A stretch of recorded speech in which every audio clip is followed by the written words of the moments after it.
una parte al final en los saludos, donde Pablo les dice, por ejemplo, el saludo fue escrito por puño y letra mío, o tal parte la escribí yo. Hay otras cartas que sí la escribió de puño y letra Pablo, pero antiguamente, y esto no le quita ninguna relevancia, muchas veces Pablo, por la vida que él llevaba tan dada a la misión, podía usar también sus discípulos para que escribieran. Entonces, algunas de las formas que existían, esto es un preámbulo que estoy dando antes de pasar a la vida de Pablo, pero es que es bueno que lo conozcan. Al menos se conocen tres formas o cuatro formas, mejor dicho, de que una persona se le daba la autoridad para una carta. La primera es cuando el autor escribía la carta de puño y letra completa y la enviaba. Tenemos algunos casos en las cartas así. Una segunda forma era que el autor dictaba y tenía un discípulo, un escriba, que redactaba la carta.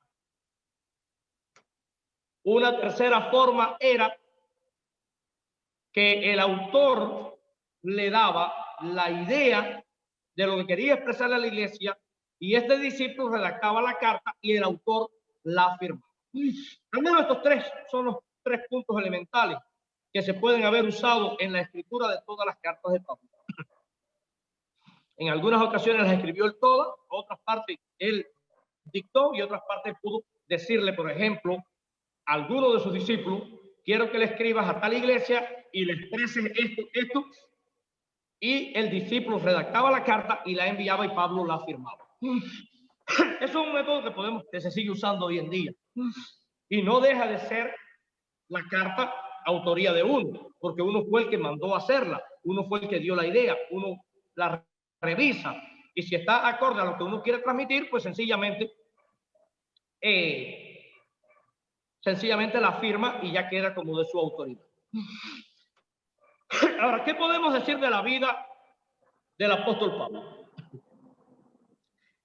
El apóstol se llama a sí mismo en sus cartas Paulus o Pablo, nombre que también aparece en 2 de Pedro 3:15, en Hechos, a partir del capítulo 13, versículo 9, pero antes de Hechos 13:9 se le llama Saulo.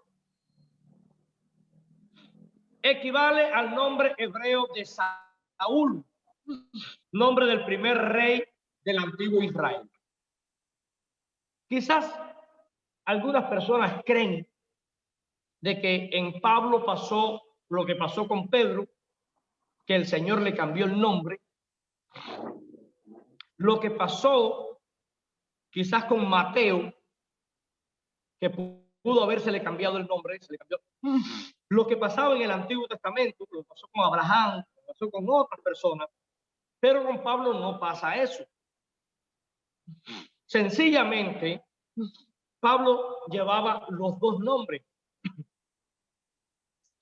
De nacimiento tenía los dos nombres. Tenía el nombre semita, el nombre hebreo de Saúl, el que se llama Saulo, y por su ciudadanía romana, haber nacido en una provincia romana y ser ciudadano romano, entonces llevaba el nombre gentil o el nombre latino de Paulo. ¿Qué sucede? Que tras la conversión de Saulo y el dedicarse por completo a servir a los gentiles como apóstol de los gentiles, a Pablo le es más factible, se identifica más con su ministerio, el asumir su nombre latino y dejar a un lado el nombre judío, el nombre semita. Y es la razón quizás por la cual, la mayor razón de que él no se haya seguido llamando Saulo y haya adoptado el nombre de Pablo, su segundo nombre, como el que lo identifique como el apóstol de los gentiles. Hechos 13:9 señala que pasó de Saulo a Paulo. y Saulo, conocido también por Pablo. Esto nos lleva a entender que no se trata de un cambio de nombre debido a su conversión, sino que tenía dos nombres, el judío y el latino, el romano. Por lo que el nombre de Paulo es la forma griega del nombre de la familia romano Paulus, posiblemente por la ciudadanía, como ya les explicaba anteriormente. Ahora, cuando nosotros vamos a hacer un estudio de la vida de Pablo, tenemos que conocer, bueno, cuáles son las fuentes que tenemos a mano para poder desarrollar un estudio de la vida de este hombre. Y lo primero que tenemos a la mano, lo más cercano, es que las principales fuentes que tenemos para adentrarnos en el estudio de la vida y obra del apóstol Pablo son sus cartas. Principalmente, vamos a encontrar que nos dan alguna reseña de la vida de este hombre, la carta a los Gálatas, Filipenses, la primera carta a los Corintios, la carta a los Corintios, las dos, y Romanos. En estas cartas es donde vamos nosotros a encontrar mayor información acerca de la vida y obra del apóstol Pablo. Pero también tenemos otra fuente que tiene que ver con el contexto histórico que estuvimos viendo en la clase anoche del Nuevo Testamento. Hay 5 eventos históricos extra bíblicos fechados que nos ayudan a establecer un esquema de la vida de Pablo. Ellos son: el primer evento, el regreso de Poncio Pilato, prefecto de Judea, a Roma en el año 36. Un punto aquí. Todos conocemos el desarrollo de la situación que se da tras el momento en que están condenando al Señor Jesucristo. ¿Ustedes recuerdan cuando leemos los evangelios que Pilatos en ese momento era el prefecto de Judea, era el gobernador, y que Pilato fue el que firmó la sentencia de muerte para que pudieran crucificar al Señor por quedar bien con los judíos? Estamos hablando del año 30. La situación se puso un poco compleja en Israel y fue necesario para Pilatos ir hasta Roma y dar cuenta de lo que estaba pasando. Y fue sustituido de su puesto en Judea. Esto ocurre alrededor del año 36 después de Cristo. Es decir, 6 años después de la crucifixión del Señor. El legado de Siria, que se llamó Lucio Vitelio. Hola. ¿Sí? ¿Qué tal?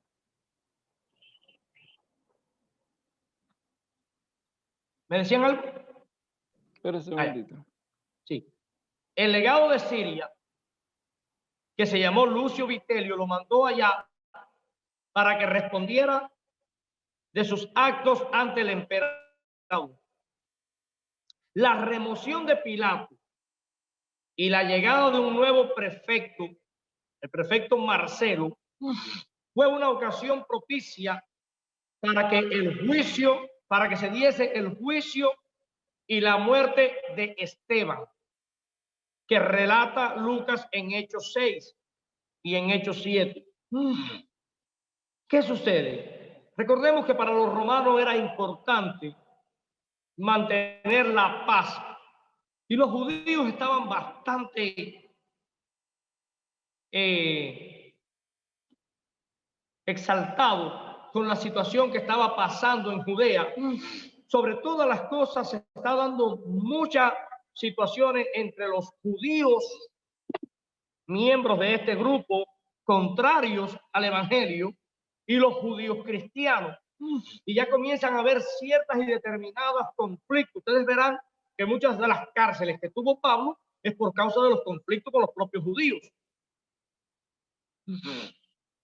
Y una forma que tenían los gobernadores romanos para tranquilizar a los judíos era pues sencillamente cediendo y dando algunos escarmientos. Y en este caso, pues perseguían a los cristianos, perseguían a la iglesia y martirizaban a algunos de sus líderes, como fue el caso de Esteban, que era un judío, pero de habla griega.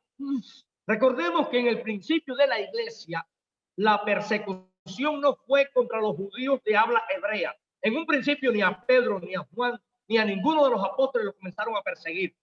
¿A quiénes comenzaron a perseguir en un principio? A los judíos helenistas, los judíos de habla griega. Pero cuando la situación se comenzó a hacer más fuerte y la iglesia comenzó a crecer, pues entonces ya la persecución fue general para toda la iglesia, tanto los judíos de habla hebrea como los judíos cristianos de habla griega. Pero en el caso de Esteban tenemos un judío helenista, y es el primer mártir que tiene la iglesia.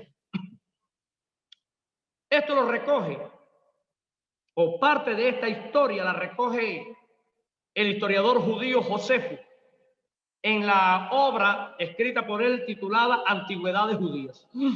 Allí Josefo detalla este cambio de prefecto cuando sustituyen a Pilato y entra Marcelo a dirigir la región de Judea por parte de los romanos. El segundo evento que nos da un poco de historia para conocer la vida de Pablo, que se relaciona un poco con lo que pasó con la vida de Pablo, es el hambre que tuvo lugar en tiempo del emperador Claudio en el año 46 en Roma y en el Imperio Romano. Ustedes recordarán que en esa cita de Hechos hay un profeta. Ustedes se van a percatar que en el Nuevo Testamento no hay un movimiento profético como en el Antiguo Testamento. Usted dirá, bueno, ¿por qué? Permíteme hacer una pincelada, que tengo que remontarme al Antiguo Testamento para entender. Con el cierre de la profecía de Malaquías, cierra la profecía clásica en Israel, y ya no se va a conocer de un movimiento profético como lo hubo en época de toda la profecía clásica. Cuando nosotros tengamos el curso del Antiguo Testamento, bueno, pues vamos a profundizar un poco más en este asunto de la apertura y clausura de la profecía en Israel. Ya en el Nuevo Testamento no se va a hablar de un movimiento profético como en el Antiguo Testamento. Son aislados los casos que se recogen de algún profeta que haya hablado y que se le haya reconocido ya literalmente como profeta. En el texto del Nuevo Testamento lo vamos a encontrar así. ¿Por qué? Nos preguntamos. Y es un tanto la visión del Nuevo Testamento. La profecía es la palabra de Dios. Usted y yo, como predicadores del Evangelio, en nuestros tiempos, según lo que nos redacta aquí el Nuevo Testamento, somos profetas. Porque no estamos hablando a las personas. Cuando nosotros tomamos la Biblia y predicamos, le estamos dando un mensaje que viene de parte de Dios. Y esa palabra es una palabra profética. Por eso es que nosotros somos profetas del Señor, porque estamos predicando, estamos hablando, estamos enseñando la palabra de Dios. Sin embargo, en el libro de Hechos 11 y 12 se recoge la profecía de un profeta llamado Agabo. Después ustedes van a percatarse que en el tercer viaje misionero de Pablo, cuando ya Pablo está listo para retornar, hay un profeta también que le habla y le dice, cuando llegues a Jerusalén, el Señor me dijo que te diga que vas a tener serios problemas, mejor no vayas ahora. Y Pablo le dijo, sí, yo lo sé, pero me es menester cumplir con lo que el Señor me ordenó. Es decir, se van a dar algunos eventos proféticos en el Nuevo Testamento No como en el Antiguo Testamento, que está ahí una sección de libros de profetas, pero sí en el Nuevo Testamento la profecía va a estar más bien incluida dentro de toda la predicación de la iglesia. Pero en este caso, sí se resalta el ministerio profético de Agabo, que profetizó el hambre que iba a venir sobre el Imperio Romano, y esta profecía se cumplió en el año 46, en época del emperador Claudio. También lo recoge Josefo, el historiador judío, en las antigüedades. Es decir, no recoge la profecía, recoge el hambre. Pero nosotros sabemos en la Biblia que todo lo fue profetizado por Agabo. Un tercer evento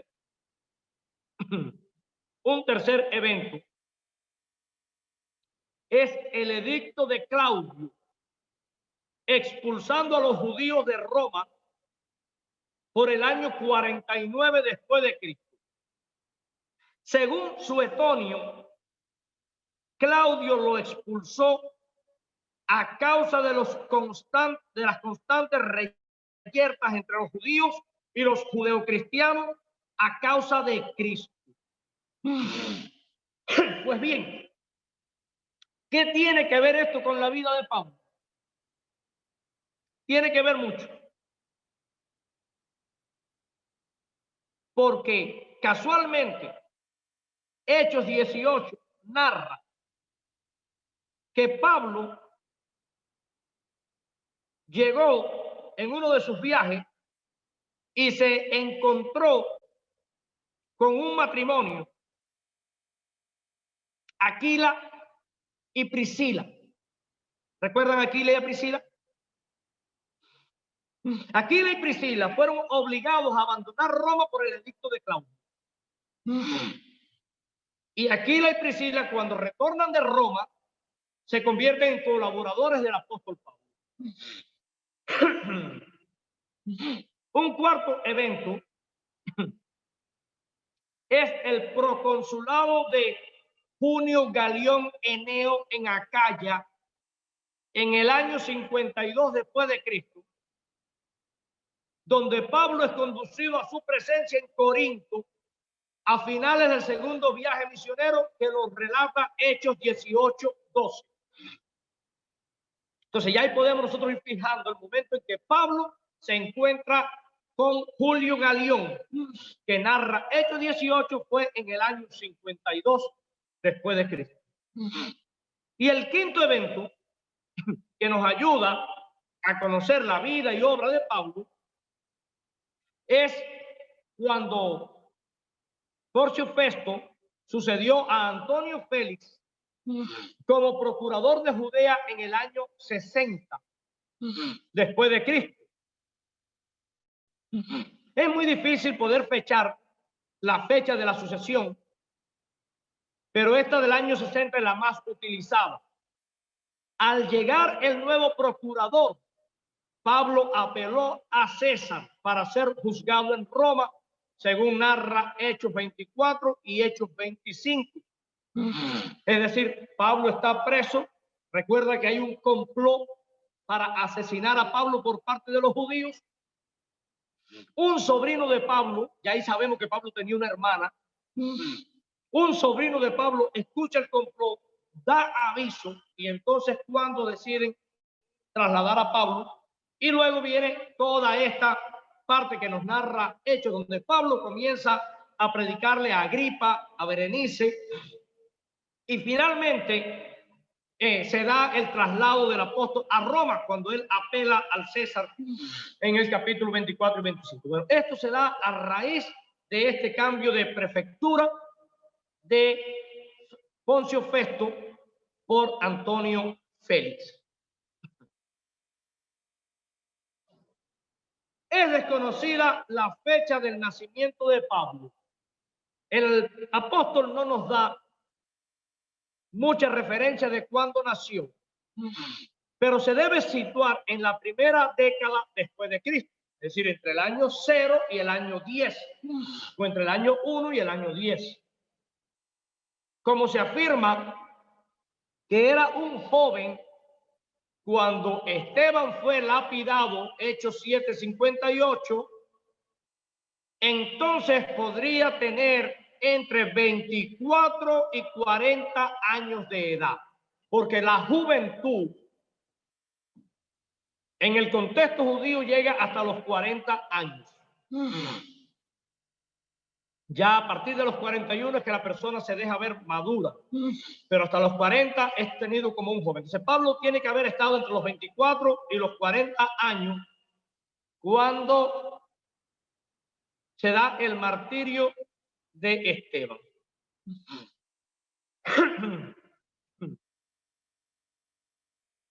Porque cuando nosotros leemos, por ejemplo, en Filemón, versículo 9,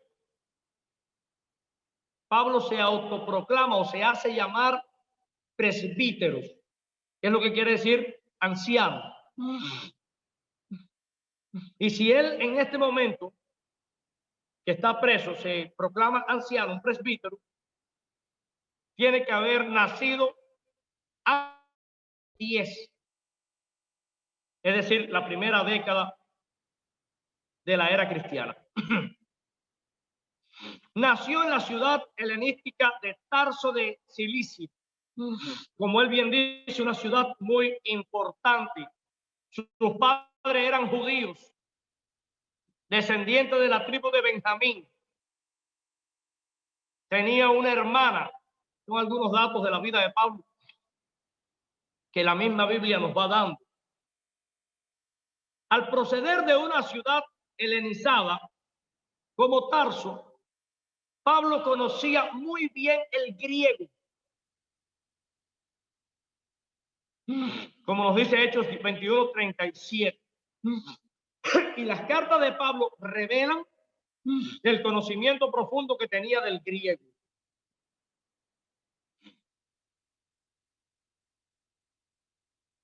Se mostró satisfecho de ser judío, según dice Hechos, de ser israelita, según habla en la segunda carta a los Corintios y a los Romanos. Se autoproclama hebreo, nacido de hebreo. Es decir, cuando Pablo utiliza esta frase griega, hebraios et hebraion, hebreo de hebreos, está diciendo, yo soy un hebreo de las 4 costumbres. Soy fiel a mi tradición, soy fiel a mi cultura, soy fiel a mi fe y soy fiel a mi lengua, a mi idioma, a la lengua hebrea.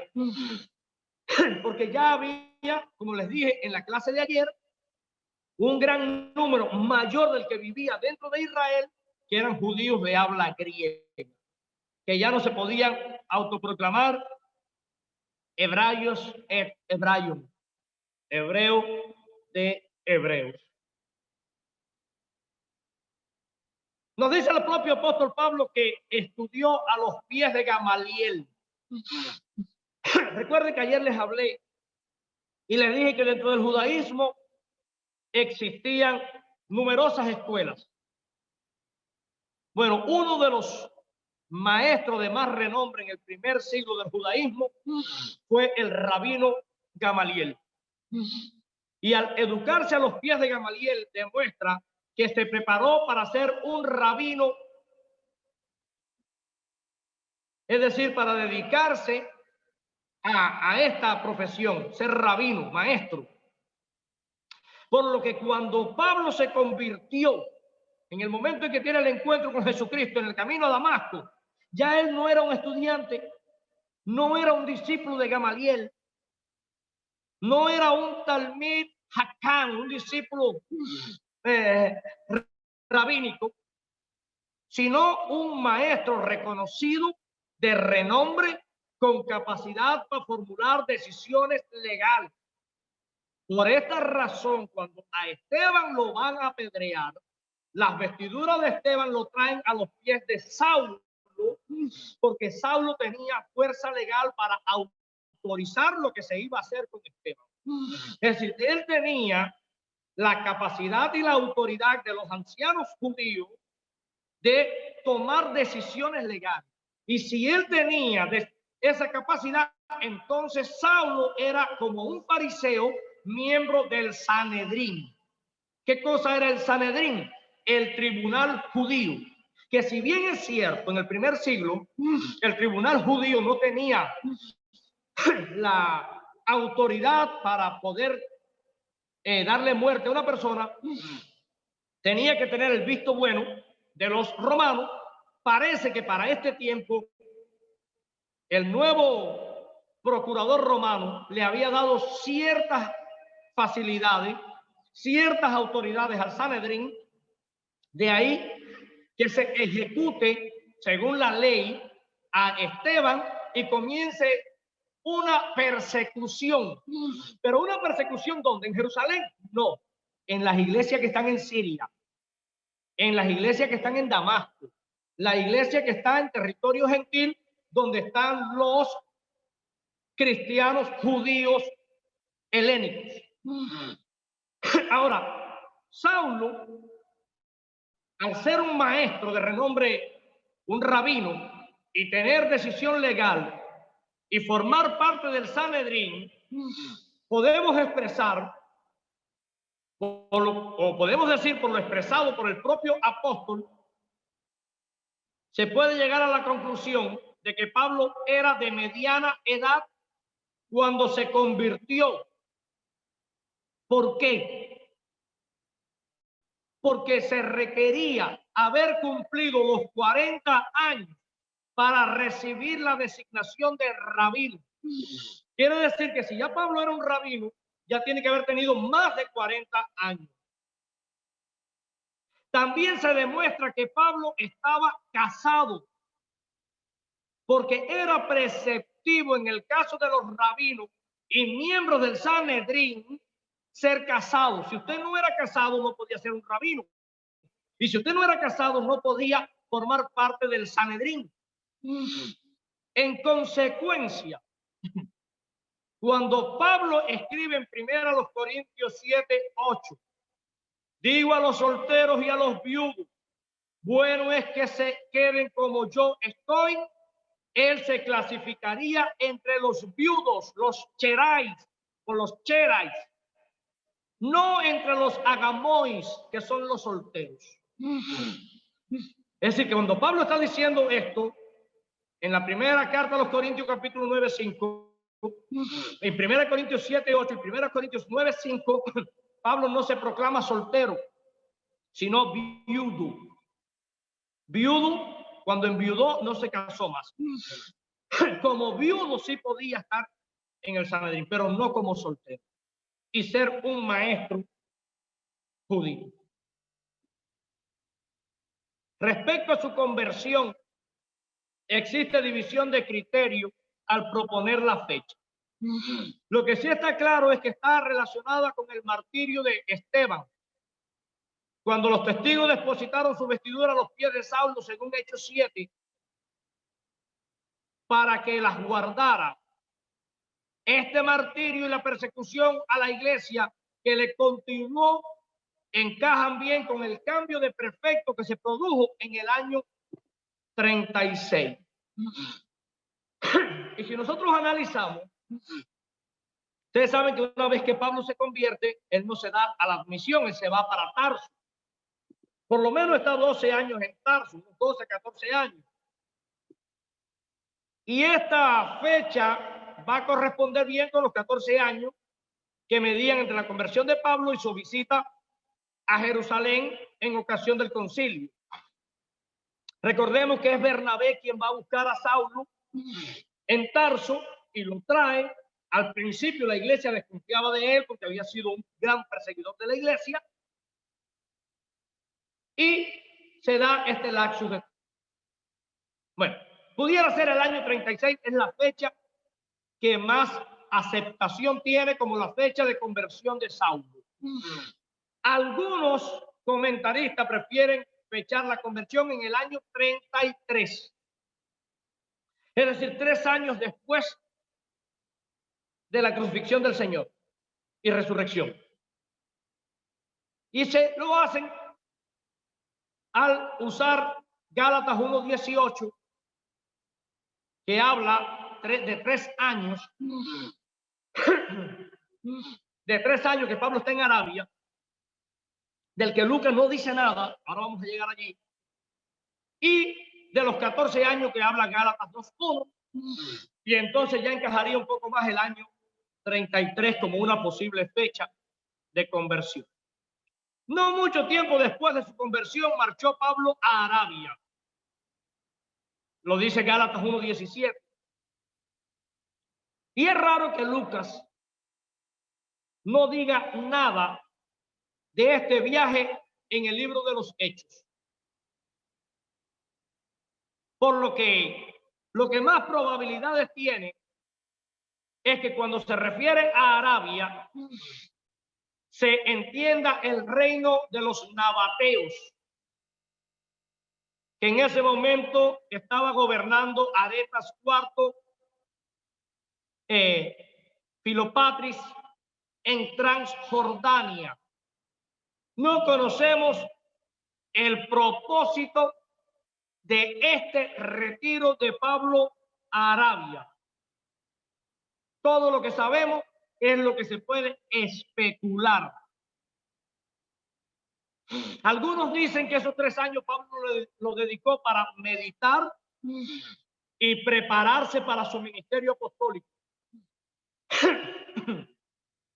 Otros opinan que lo que Pablo hizo fue hacer una peregrinación hasta el Sinaí, la montaña de la ley,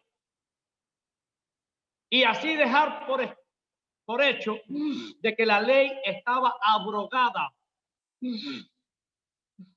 Y una tercera opinión al respecto es que lo que Pablo hizo fue dedicarse a predicar a Cristo en Arabia. Estos son algunos de los criterios, pero bueno,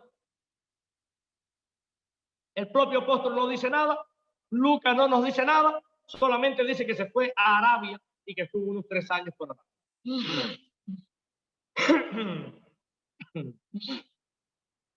Encajaría en su relato de Hechos, este viaje a Arabia, encajaría en su relato de Hechos 9 y 22. A su regreso de Arabia, alrededor del año 37, posiblemente en la primavera, Pablo pasó 3 años en Damasco, según dice Gálatas 1:18, y es el tiempo ese que le llaman un tiempo considerable de Hechos 9:23. Siguiendo el curso de la vida de Pablo, vamos a entrar a analizar lo que va a marcar directamente la vida y ministerio de este gran hombre de Dios. Y son los viajes misioneros a los que el apóstol se refiere. De él se habla en el libro de los Hechos y es una prueba de la mayor expansión de la iglesia por todo el territorio del Imperio Romano. Primer viaje misionero se produce entre los años 46 al 49. Lo narra Hechos 13:3 hasta el 14:26. Hechos no nos da mucho detalle, lo da de forma abreviada, solamente nos presenta los datos esenciales. Y en 2 Timoteo 3:11 Pablo hace cierta alusión.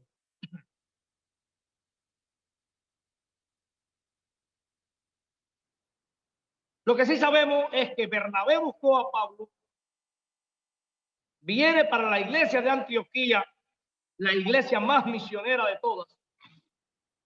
Quiero decirle que la iglesia de Antioquía llegó a opacar, en el buen uso de la palabra, a la iglesia de Jerusalén, la iglesia madre.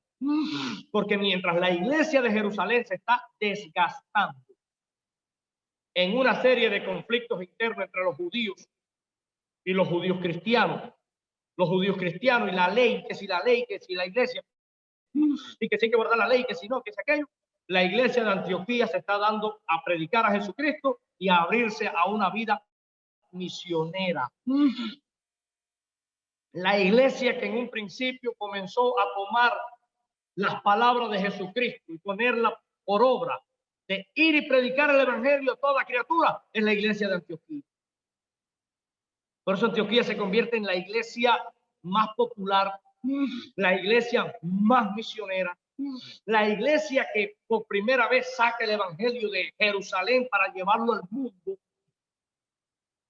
Y ahí es donde viene a dar Pablo junto con Bernabé, después de haber recibido la imposición de mano de los ancianos, profetas y doctores de la iglesia de Antioquía, según nos narra en Colosenses 4:10, junto con Juan Marco, arrancan a un viaje misionero a predicar el evangelio. ¿Qué sucede?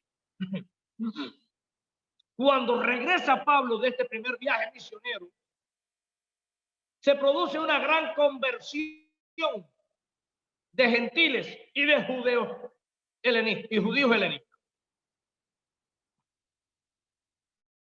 Y las conversiones que Pablo logró durante los 3 años del primer viaje misionero presentaron una serie de problemas a la naciente iglesia. Los problemas se van a matizar en la relación entre los cristianos gentiles provenientes del paganismo y los conversos del judaísmo. Aquí comienza la querella. Los judíos se plantan y dicen: está bien, el mensaje del evangelio es para el mundo entero, lo entendemos, Jesucristo nuestro Señor nos mandó, pero con la simple aceptación de Jesucristo como el Salvador y la confesión de los pecados y el arrepentimiento no es suficiente. Por tanto, todos los gentiles que se conviertan tienen que circuncidarse, tienen que guardar la ley de Moisés, tienen que abstenerse de lo inmundo.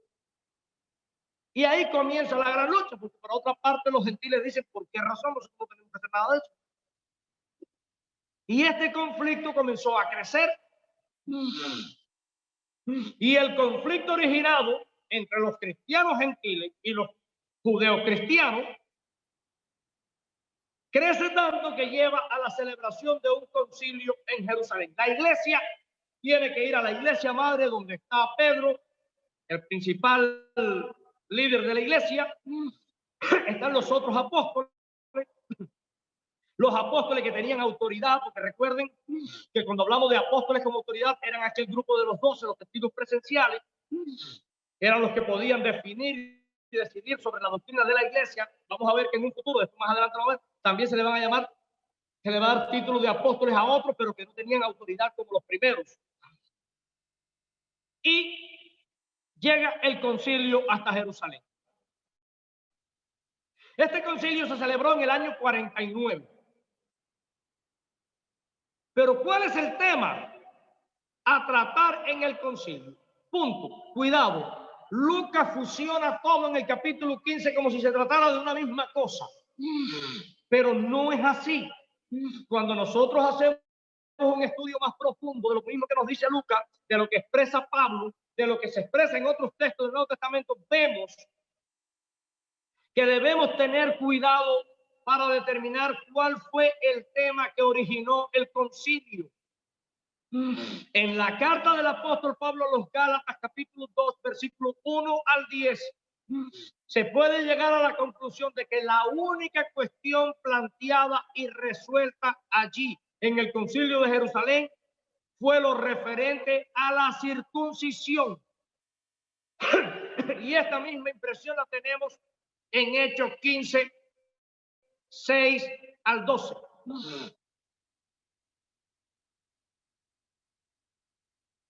¿Por qué? Porque este es un tema crucial que tiene que ver con la salvación. El gran debate en el concilio de Jerusalén es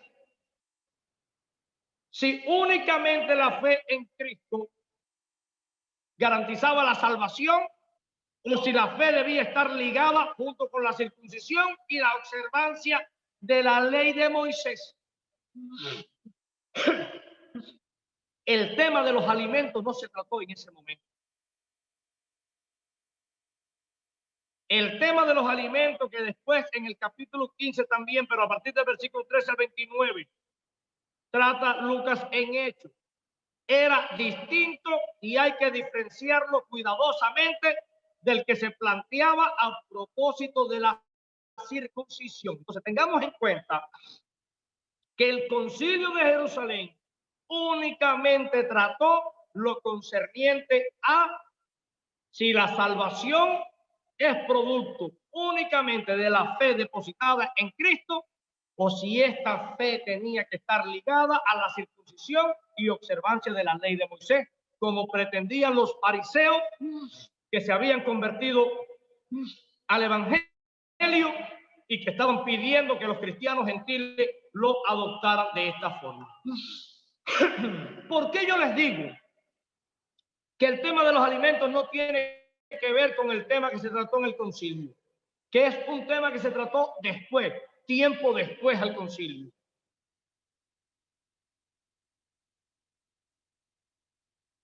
Recuerden que al concilio la iglesia de Antioquía envía a sus representantes. ¿Quiénes eran? Pablo, Bernabé, Tito. Son los tres nombres que sobresaltan. Quizás algún otro representante de la iglesia de Antioquía ante el concilio de Jerusalén. Pablo, Bernabé, Tito están en Jerusalén. Se entrevistaron con toda la iglesia, incluyendo a los apóstoles y a los ancianos. En esta ocasión, los convertidos del fariseísmo insistieron en que los cristianos gentiles tenían que circuncidarse, quedando obligados a observar la ley de Moisés. Pablo se opuso a semejante forma de cristianismo. Y aquí está el gran conflicto, por lo que los apóstoles y ancianos de la iglesia se tienen que reunir.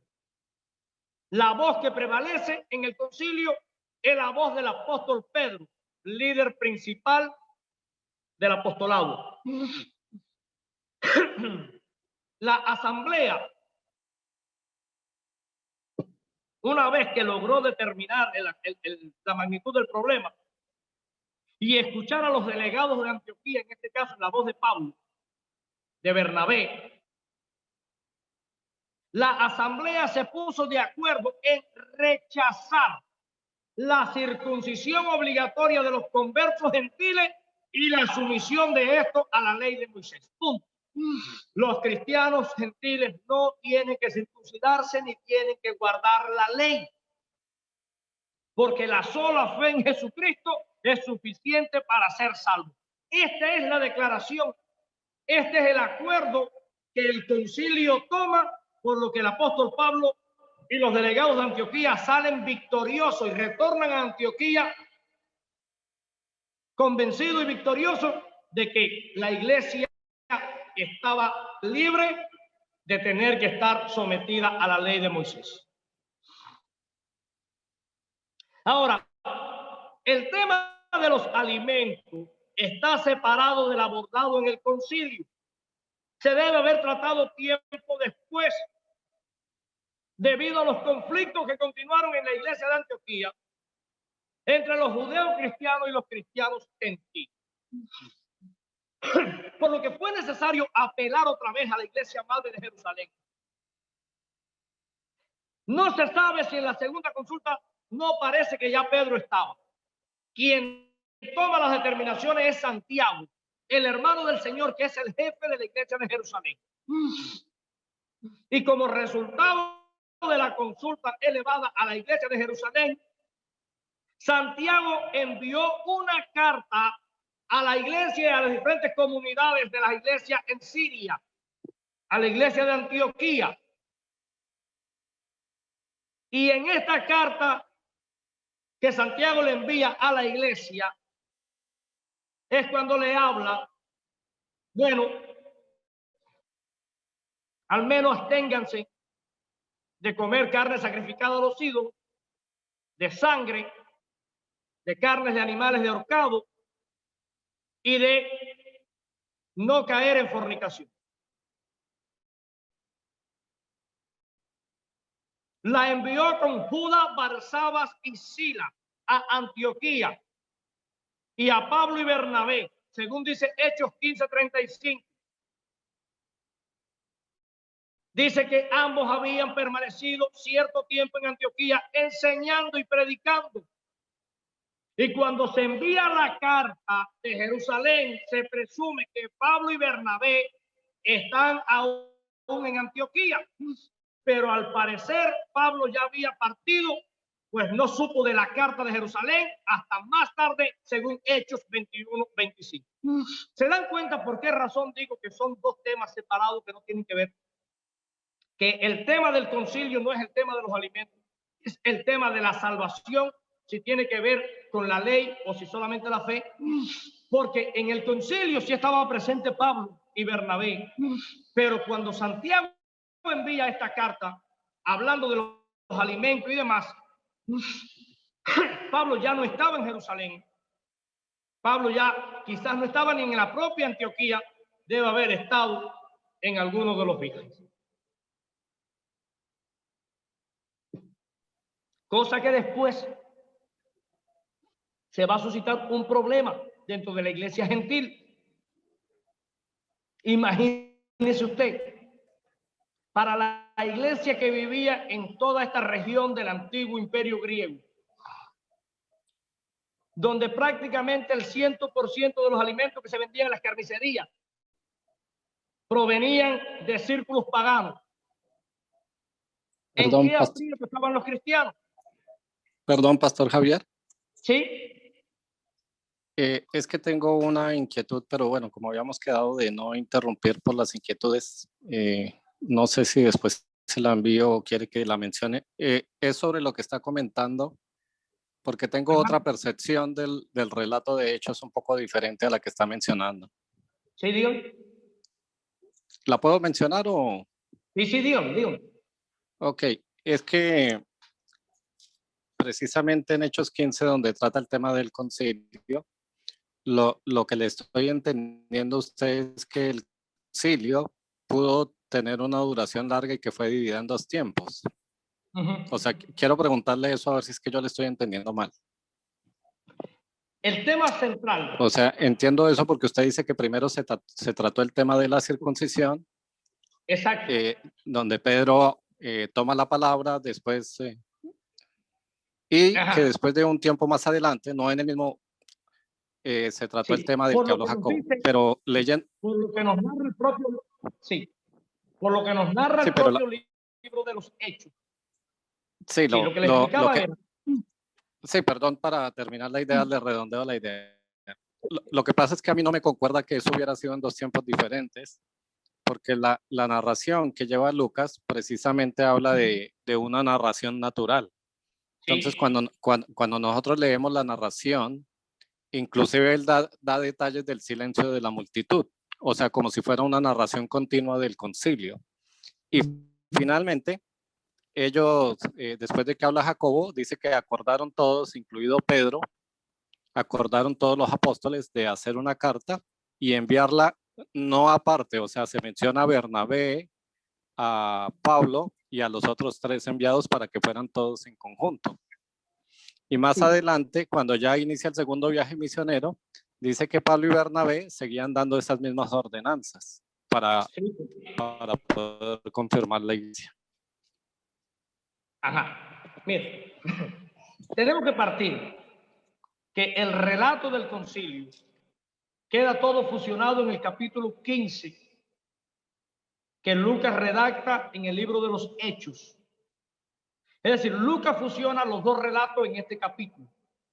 Lo que sí está, por lo que nos dice Hechos 21:25, Hechos 15:35, es que el tema del concilio en Jerusalén a tratar es respecto a la circuncisión y la ley de Moisés. Este es el tema central del concilio. Sí, eso está claro. Podemos percibir que el tema de los alimentos no fue el tema que se trató en el momento del concilio. El tema de los alimentos es otra apelación que se hace a la iglesia de Jerusalén, producto de los conflictos que siguieron, lo que queda fusionado en el mismo relato del capítulo 15 de Lucas. De hecho, pero perdón, una pregunta, pastor. ¿Eso es una conclusión o eso tiene un soporte bíblico? ¿Cómo es? Pregunto, lo que usted me está diciendo que eso fue una apelación posterior, ¿es porque está en otro relato bíblico o es una conclusión? Retomando lo mismo, lo dicho por el propio apóstol Pablo. Es decir, es un poco que redundar sobre la idea de lo que estaba pasando, porque los conflictos que se dan en la iglesia o los conflictos que se están dando en un inicio en la iglesia, una vez que la iglesia comienza a nutrirse de los cristianos provenientes del paganismo, en este caso de los gentiles, es cuando la iglesia comienza a tener estas complicaciones. Mientras todo el entorno de la iglesia está dándose en Jerusalén únicamente con cristianos provenientes del judaísmo, el tema de la ley para ellos no es un problema. El tema de la ley ellos lo tienen por precepto. Es decir, no había un conflicto como tal montado.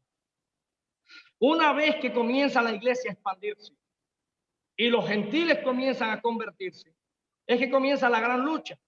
Y encontramos que la gran dificultad que va a haber, sobre todo en la predicación que va ejerciendo Pablo en todos estos territorios, con los judeocristianos, es precisamente el tema de la ley sobre la circuncisión y sobre el poder guardar, poder tener la ley de Moisés. Sí, para mí eso está completamente claro. A la salvación, es decir, como lo que va a completar la salvación. Esa es la gran lucha que tiene Pablo. Al retornar Pablo de este primer viaje misionero, que es cuando tenemos evidencia de la conversión grande de gentiles, es que se produce el conflicto debido a esta crisis que se crea en la iglesia, donde hay un conflicto bien amplio por parte de los judeocristianos que le están exigiendo a los gentiles circuncidarse. De lo contrario, no se salvaría. Porque los judeocristianos enseñaban de que la iglesia, de que la fe tenía que estar respaldada por esta otra parte para ser completa. Es lo que lleva a la celebración del concilio. Luego, como una segunda parte, es la apelación por parte de los alimentos, porque los conflictos siguieron. Bueno, ya estamos claros. Ya está claro de que no tenemos que circuncidarnos para ser salvos. Pero los conflictos en la iglesia siguieron ahora con qué se puede comer y qué no se come. Porque los judíos tienen dentro de sus preceptos una X cantidad de alimentos que ellos lo consideran inmundos y que caían en especie de una contaminación ritual el poder hacer eso. Una vez que se da este segundo conflicto ahora por el tema de los alimentos, es que se apela nuevamente a la iglesia de Jerusalén y es cuando se produce esta carta que se le envían a las iglesias donde se le dicen, bueno, los gentiles no tienen que guardar la ley, pero absténganse de los sacrificados a los ídolos, de sangre, de ahogado y de las fornicaciones. Y esta carta la redacta Santiago, jefe de la iglesia de Jerusalén. Un poco que metiéndonos a hurgar, mi hermano, porque quiero decirte que cuando nosotros estamos leyendo la Biblia, te vas a encontrar que la Biblia no necesariamente un libro nos va a dar una historia detallada punto por punto. Te vas a topar muchas veces que estamos leyendo un texto y que de un versículo a otro puede haber un lapso de tiempo bastante pronunciado y que sencillamente el mensaje se complementa, pero no hay una cronología de poder decir fue sucediendo así detalle por detalle. Cuando nosotros vamos a Hechos 21-25 y entramos en el tema de la carta, es que podemos deducir que el tema de los alimentos estuvo separado del tema de la circuncisión. Es decir, que el principal punto que llevó a la celebración del concilio es el tema de la salvación, que es lo que está en juego. Fíjate que el alimento no es lo que tiene que ver con la salvación, es si la fe en Jesucristo me hace salvo solamente con confiar en Cristo o si yo tengo que guardar la ley de Moisés para ser salvo. Ahora, estamos un poco que intercambiando ideas. Es decir, no les digo que tienen que ustedes ahora asumir todo así. Por supuesto, leemos el texto de Hechos 15 y puede ser que yo tenga la idea de que puede estar completo, que es una sola situación que se da. Lo que yo les voy dando algunos puntos para que ustedes vayan poniendo en el equilibrio. Bueno, si en ese concilio se trataron las dos cosas juntas o si se trataron las dos cosas por separado. En mi criterio, es decir, no tiene que ser el criterio del resto del grupo. En mi criterio son dos temas que se tratan por separado. Un tema tiene que ver con la salvación, netamente, y el otro tema tiene que ver más bien con este problema entre judíos y gentiles de qué se puede comer y qué no se come. Lo que Lucas lo fusiona en el mismo capítulo 15, porque son dos puntos que tienen que ver con los conflictos que se fueron dando en el inicio de la iglesia, en la medida que la iglesia se fue nutriendo de los cristianos gentiles. Es decir, el gran conflicto. Primeramente, la ley y la circuncisión. Seguidamente, qué se puede y qué no se puede comer. Pero tengan presente una cosa. Más adelante, parece que este conflicto de qué se puede y qué no se puede comer generó otro problema, que es lo que yo le venía diciendo. Y es que la iglesia comenzó entonces a una especie de conflicto de estoy en una ciudad donde las carnicerías, quienes las tienen son paganos, que tienen todos sus animales dedicados a sus ídolos y están vendiendo y que yo hago. Esto se da un conflicto dentro de la iglesia a punto que Pablo tiene que decirle a la iglesia, bueno, miren, de lo que vendan en la carnicería, compren sin preguntar y cómo. Si alguien le dijera que eso fue sacrificado a un ídolo, entonces no lo compren. No porque esa carne a ustedes le vaya a hacer daño. Porque nosotros creemos lo que dice el Señor Jesucristo, lo que entra por la boca no es lo que contamina. Pero aquel que te lo dijo, sí puede ser ocasión de caer, y por aquel que lo dijo, entonces mejor no lo haga. No sé si me van entendiendo. Son situaciones que se van dando en el transcurso de la iglesia y que la iglesia tiene que salirle al frente, confrontarla, porque fueron situaciones que se fueron dando en diversos escenarios. ¿Me expliqué? Bueno, de todas formas, después si quieren, por el correo podemos, me escriben y podemos intercambiar algunas ideas para poder avanzar en el tema de la clase. Solo para poner, o sea, aunque se mencionó, pero no se estableció, porque en el versículo 30 del capítulo 15 es cuando ellos enviaron a Pablo y a Bernabé, creo que fue. Ellos descendieron a Antioquía y entonces se reunieron con la congregación de los gentiles entregándole la carta, y habiendo leído la carta se regocijaron. Y entonces ellos los consolaron, confirmaron con otras abundancias de palabras. Entonces esa comisión de Pablo y Bernabé para ir a Antioquía era para eso, para explicarles a ellos bien el asunto de que ya no tenían que circuncidarse, y también el asunto de los alimentos. Pero no fue en el concilio. Sí, exactamente. Son dos eventos que se tratan porque son los que están afectando directamente la relación y el funcionamiento de la iglesia. Lo que está generando grandes problemas en la iglesia, que puede ser un conflicto que lleve a divisiones internas en la iglesia, es esto. Lo primero, y es el punto general, que es lo que yo quisiera que quedara en nuestras mentes conforme nos dice el libro de los Hechos. Lo primero es el tema que tiene que ver con la salvación. Ese es el tema central. El segundo tema es un tema secundario. El primer tema es el tema central. Porque si se aprobaba de que los cristianos tenían que circuncidarse y guardar la ley de Moisés, estaríamos entonces agarrados al viejo año. como dice el apóstol Pablo. Este es el gran conflicto. Este es el gran conflicto que presenta la iglesia. El segundo punto, como un segundo tema, es el tema que tiene que ver con los alimentos. Lo que yo le estaba diciendo es que no debemos quererlo funcionar todo, quererlo ver todo en un solo ámbito. Porque entonces más adelante, cuando entramos en estas otras situaciones, como los que presenta la iglesia, a los que Pablo tiene que salirle al frente, entraríamos en una contradicción. El Concilio de Jerusalén básicamente está enfocado en tratar el tema de la salvación. Como un segundo punto que afecta a la iglesia y a la relación de la iglesia es el tema de los alimentos, que es lo que conlleva hacer esta carta. Es decir, lo que la iglesia determinó sobre la circuncisión fue una determinación cerrada.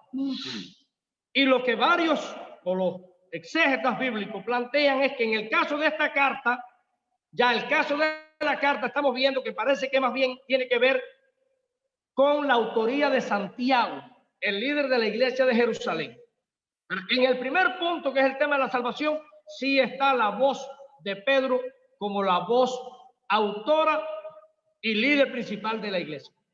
Bien, es un problema de un lapsus de tiempo lo que vamos a estar analizando en este punto. Sencillamente son dos eventos que se tratan y son los dos eventos cruciales que tienen que ver con el desarrollo de la iglesia. Uno, el tema de la salvación, que es el central, y un segundo evento, el tema de los alimentos, que son los dos puntos que están creando división dentro de la iglesia ya en territorio gentil. ¿Me entienden? Bien. Luego se da el segundo viaje misionero. Se desarrolla entre los años 49 al 52, según Hechos 15 al 18. En este segundo viaje misionero, Pablo se niega a tomar consigo a Juan Marcos para la segunda misión a causa de la anterior deserción de este. Y en lugar de Marcos, recuerden que ahí Pablo toma un camino, Bernabé toma el otro, con Marcos. Pablo entonces toma a Silas, que es Silvano, y luego se le une Timoteo en el segundo viaje misionero. Tercer viaje misionero que desarrolla el apóstol tuvo lugar entre los años 54 al 57, según Hechos 18 al 21. Este tercer viaje misionero, la ciudad de Éfeso, se convierte en el centro de su actividad misionera, según Hechos 20. Ahora, en la primavera del año 57, le dan noticias a Pablo respecto a un problema que se está dando en la iglesia de Corinto. Especialmente en Corinto, se está levantando todo tipo de dudas, discusiones, inquinas contra Pablo. Debido a esta situación, Pablo escribió 4 cartas a los corintios, de las cuales solo se conservan 2. La primera carta que escribió Pablo a los corintios, que es la que antecede a esta que nosotros tenemos como primero los corintios, esta se perdió o se destruyó. Y Pablo hace mención de ella en primero los Corintios 5:9, advirtiendo a los corintios que no mantuvieran trato con cristianos inmorales. Después, comentando noticias y respondiendo a preguntas que le habían sido formuladas por los corintios, Pablo escribe una segunda carta que es la que nosotros tenemos como primera a los corintios. Poco antes de Pentecostés del año 57, escribe esta carta. Esta carta no fue bien recibida a sus relaciones y sus relaciones con la iglesia de Corinto empeoraron, a punto de que se suscitó un distanciamiento entre Pablo y la iglesia de Corinto.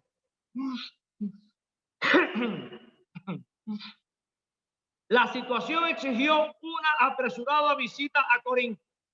Segundo a los Corintios 12, 13. Y una penosa visita que habla en Corintios 12, 21. Que realmente no sirvió mucho. Al regresar a Éfeso, Pablo escribe por tercera vez a los Corintios, otra carta que se pierde, a la que él dice en segundo a los Corintios 2, que fue una carta que hizo con muchas lágrimas. Segundo a los Corintios 2, 3 al 4, 9, capítulo 7, capítulo 10, habla. Esta tercera carta también desapareció.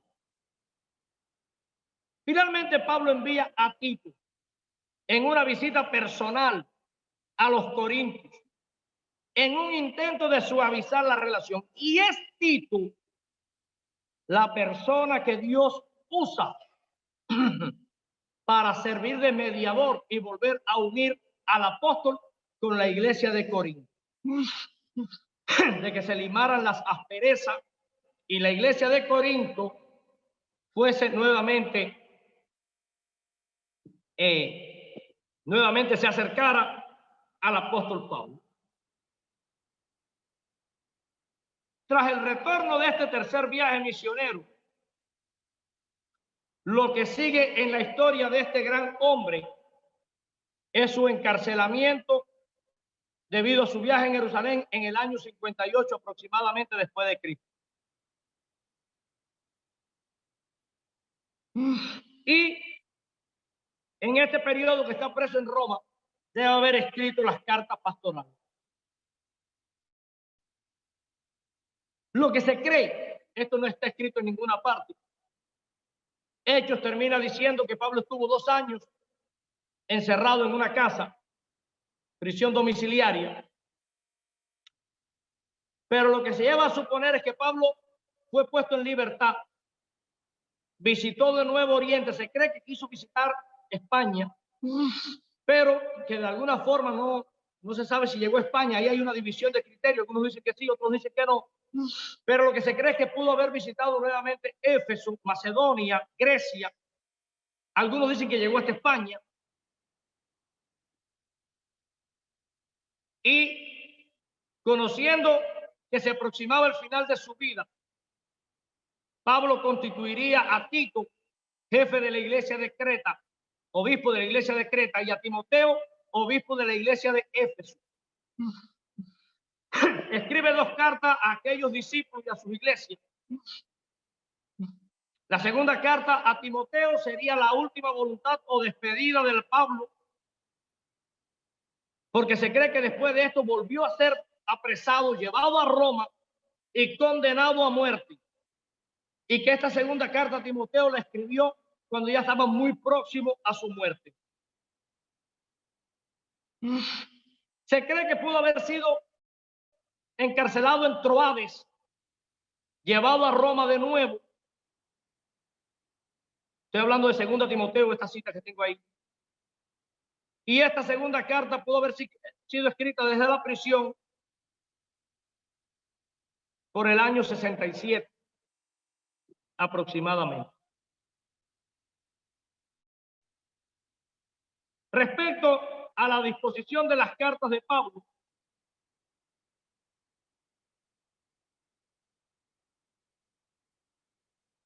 tenemos que el primer grupo de cartas es a la que se les denominan las grandes cartas. Romano, las cartas a los Corintios y Gálatas. Primero y segundo a los Corintios y la carta a los Gálatas. Romanos es central en la doctrina de la justificación por la fe. Dicha doctrina es la base de la fe cristiana y de toda la teología del Nuevo Testamento. Romano, Martín Lutero le llamó el evangelio más puro y la parte y el centro de toda la Biblia. Romano es donde Pablo desarrolla toda la doctrina que tiene que ver con la justificación por la fe. Es básica esta carta en la doctrina cristiana. Gálatas presenta un mensaje parecido al de Romanos. ¿Cuál es la diferencia? Que la carta a los Gálatas es una carta escrita bajo presión. Pablo tiene conocimiento de un problema que se está dando en la región de Galacia, donde los cristianos se están volviendo a la ley y le tiene que escribir una carta bien dura, como es la carta a los Gálatas, fuerte. Romanos es una carta donde Pablo escribe sin ninguna presión. No hay noticia de que la iglesia cristiana en Roma esté enfrentando algún tipo de apostasía. Sencillamente les está exhortando acerca de la fe y la salvación. Las cartas a los Corintios, en ellas, sobre todo en primera a los Corintios, Pablo trata un tema que es central en todo el contexto del Nuevo Testamento y es respecto a la resurrección del Señor y la esperanza futura y resurrección de los creyentes en Cristo. Quiero decirle que el tema de la resurrección es el tema central del Nuevo Testamento. Era el tema de la predicación, porque la resurrección de Jesucristo es la base de la justificación. Nosotros sabemos que Cristo murió en la cruz y su sacrificio, por su sacrificio recibimos el perdón de nuestros pecados. Pero ¿qué hubiera pasado si Cristo no hubiese resucitado? ¿Qué pasaría con nosotros si Jesucristo hubiese venido, hubiese muerto en la cruz, pero no hubiese resucitado? Sencillamente estaríamos en la misma condición del Antiguo Testamento. Sí, recibíamos perdón, pero no tendríamos la esperanza que tenemos hoy de una vida eterna en gloria. ¿Por qué? Porque con el sacrificio de Cristo somos perdonados, pero con la resurrección de Jesucristo somos justificados. Y la justificación es superior al perdón. Así lo enseña Pablo cuando habla a los romanos. Por gracia somos salvos al ser justificados. Por eso que Jesucristo le dice a Nicodemo, si no naces de nuevo, no podrás ver el reino de Dios. Regeneración. Y la regeneración es fruto de la justificación. Y esto tiene que ver con la resurrección. Por eso es que la carta a los Corintios, el tema central es el tema de la justificación como base de la fe. Seguidamente tenemos el otro grupo que son las cartas de la prisión de Pablo. Filipense, Colosense, Efesio y Filemón. Suele designarse como carta de la prisión o cautividad porque en ella se alude a la prisión o a los momentos que estuvo preso el apóstol. Filipense es la carta más familiar de todas las escritas por el apóstol. Exalta la virtud de la iglesia de Filipo y su preocupación hacia su persona cuando éste estaba en cautividad. Colosense es la carta que va dirigida a la iglesia de Colosa, una comunidad formada por cristianos convertidos del paganismo, pero también de un número de conversos del judaísmo. Efesios, en esta carta el apóstol Pablo está preocupado porque en la iglesia hay creyentes atraídos por filosofías paganas. Y ahí es donde Pablo les hace un llamado para ser consciente de que hemos sido llamados por Cristo y pelear la buena batalla de la fe. Filemón es la carta enviada a un creyente que conoció a Cristo por medio de la predicación de Pablo. Y recuerden que todo el preámbulo se da cuando Pablo está preso y hay un esclavo fugitivo de Filemón, Onésimo, que está con Pablo guardando prisión y Pablo entonces le hace. Luego vienen las cartas pastorales que son las dos cartas a Timoteo y la carta de Tito. Se les llaman así cartas pastorales debido a la preocupación del apóstol Pablo por establecer la jerarquía y la disciplina eclesiástica. Las cartas pastorales presentan un esquema muy interesante. Primero, presentan a Jesucristo como el único mediador por el cual somos salvos. Esta salvación no es por obras, sino por la gracia de Dios. Seguidamente presentan la iglesia como el pueblo de Dios redimido por el sacrificio de Cristo. Tiene la misión de enseñar y conservar la doctrina recibida, lo cual debe ser enseñado por sus ministros. La salvación que recibimos por Jesucristo lleva consigo exigencia a cumplir como la fe, esperanza y el amor, fundamento de toda vida cristiana.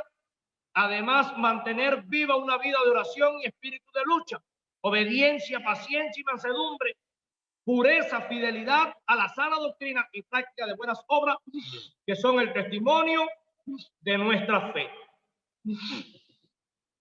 Y ahí está la esencia de lo que Pablo trata en estas cartas pastorales. Y por último, aparece el grupo, porque las cartas a los tesalonicenses usted no lo va a encontrar en ninguna de estas tres categorías. Y allí la tenemos entre las cartas querigmáticas. Primero y segundo tesalonicenses, y tiene que ver más con el estilo. Esta carta, cuando usted la lee, realmente parece como si fuera una predicación, un mensaje. Tiene un estilo semejante a un sermón. Vamos a ver que se parece mucho en este sentido a las epístolas. Muchas de las epístolas, Santiago parece ser un sermón, Hebreos parece ser un sermón. Bueno, se le llama las cartas querigmáticas porque tiene ese estilo, donde Pablo trata un tema central de preocupación en la iglesia de Tesalónica, perdón. Un tema central de preocupación en la iglesia de Tesalónica. El gran tema que presentan estas cartas y que Pablo aborda en la misma es respecto a la parusía o retorno del Señor.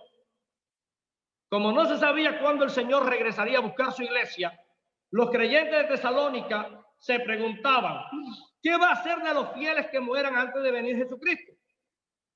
A la vez se preguntaba, ¿cuándo tendrá lugar esta venida? Pablo usa un estilo exhortativo, por eso es que le digo que tiene un estilo parecido a si fuera una predicación, cuando usted está predicando, un sermón.